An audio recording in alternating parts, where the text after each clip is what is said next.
আজকে আমরা বিকাল 3টার দিকে বাইর করি। এরিয়া কি প্রায় কৃষ্ণপুর এরিয়া, এক পর্যন্ত কোনো বাতাস নাই, বৃষ্টি নাই, কারেন্টের কোনো খবর নেই, কারেন্ট নাই। আবার আজকে আমরা অফিসে আছি রাত্রেবেলা, অফিসে একটা লোকও নাই।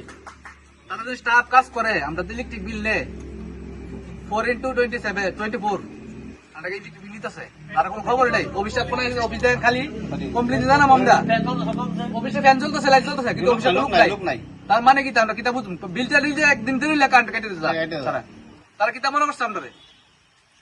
কেমন সমস্যা হইতে আপনারা? সমস্যা বলতে লাইনই নেই, আমরা লাইন ছেড়ে বাচ্চা লেগে কেন সংসার ভিত্তিতে কয়টার থেকে লাইন? আমরা ওখানে মাধ্যমিক পরীক্ষা চলছে, 12 পরীক্ষা চলতেছে, তার এখন কিতা করার দরকারটা কোন আপনারা? কয়টার থেকে লাইন নাই? বিকাল 3টা থেকে লাইন নেই। আপনারা ফোন করছেন কি? ফোন করি আগরতলা আমরা পাওয়ার সার্ভিসে ফোন করছি, তারা কইছে আমরা এই জানাইছি তেলে মরে একটা তার ছিঁড়া গেছে, একটা তার ছিঁড়া 3টার দিকে রাত তখন 10:24 বাজে হইতে পারে 24, তখন তো একটা তার লাগাইতে পারে না। তারা কাজ করতে পারবো বিশেষ স্টাফের, একটা বিশেষ লোক আছে নি।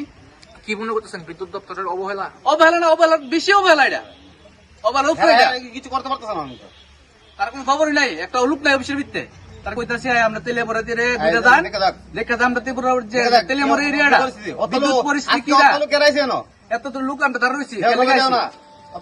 রতন সার্জেন কইছে বিদ্যুতে কোনো প্রবলেম নাই, স্মার্ট মিটার বয়সে স্মার্ট মিটার কি প্রয়োজনটা আসলো আর কিতা হইছে কোন স্মার্ট মিটার প্রবলেমটা দেখা তেলে মরে বাজ্যে দেখা যাক অবস্থা কি। কোনো বৃষ্টি নাই, তুফান নাই, ঝড় নাই, কিছু নাই আমরা দিকে। আমরা লোকাল এরিয়াতে কারেন্ট নাই, কিন্তু লোক নাই, এক লোক নাই, পুরা কমপ্লিট করেছে, কিন্তু লোক নাই। কমপ্লিট কারো জানাম আমরা, কমপ্লিট জানাম করে আমরা সেটা কোন আপনারা